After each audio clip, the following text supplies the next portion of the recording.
swearing. And yes, this video contains some.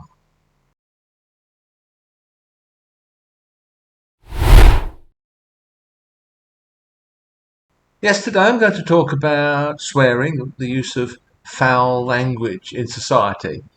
And in order to do so, I am going to have to use some naughty words. I'm not going to use euphemisms like the F word, for example.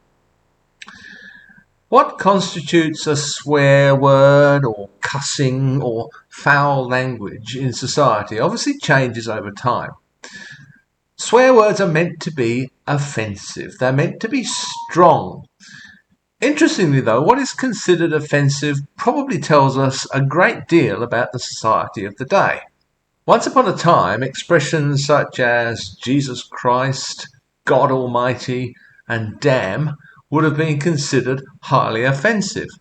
Perhaps in some societies or in some corners of society they still are today, but not, I think, for the most part in Australia.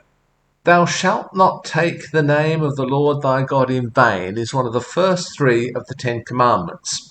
A society in which religious, in this case usually Christian, belief is taken seriously will certainly consider such language offensive, if not actually blasphemous. The fact that our society, at least here in Australia, scarcely even regards Jesus Christ or God damn it as swearing tells us a great deal. To become offensive these days, you probably have to say Jesus H fucking Christ or something similar. Which brings us neatly to what modern Australian society does consider to be swearing. It's not a coincidence, surely, that most contemporary swear words and phrases contain a reference to one of four things. 1. Human genitalia. 2. Human sexual intercourse.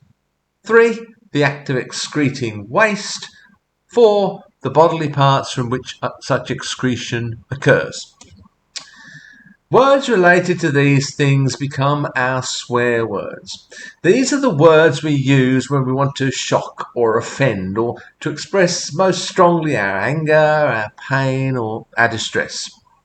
In this we are surely still expressing our Christian heritage, which, despite modern protestations to the contrary, has generally regarded the body as something base and fallen, and bodily functions such as the act of excretion and the act of sex as expressions of our fallenness and corruption. I always remember that Lewis Carroll, the author of Alice in Wonderland, was very distressed when he came to the realization that a woman he really liked, Celia, actually defecated. Celia shits. He could not come to terms with that concept. These things are still considered in our society, at least at an unconscious level, as somewhat dirty or at best naughty or rude.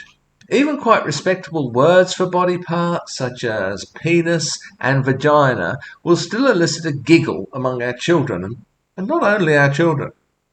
Our embarrassment about these aspects of being human, when it's not expressed via swearing, comes out in humour.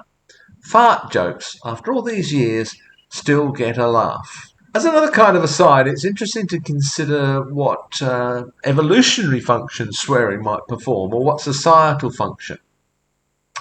Stephen Fry once did a documentary series on language, and in one of those episodes he explored the use of swearing and the function of swearing in society. He demonstrated, for example, that you can hold your hand in a bowl of freezing cold water for much longer if you swear.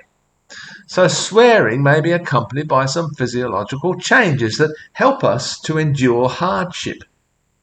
However, if you say fuck every second word in normal speech, then saying fuck when your hand is in freezing water no longer has any effect at all.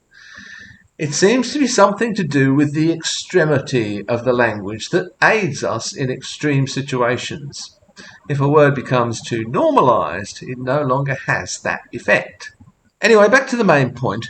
Wouldn't it be nice if we found things other than our bodily parts and bodily functions offensive or embarrassing?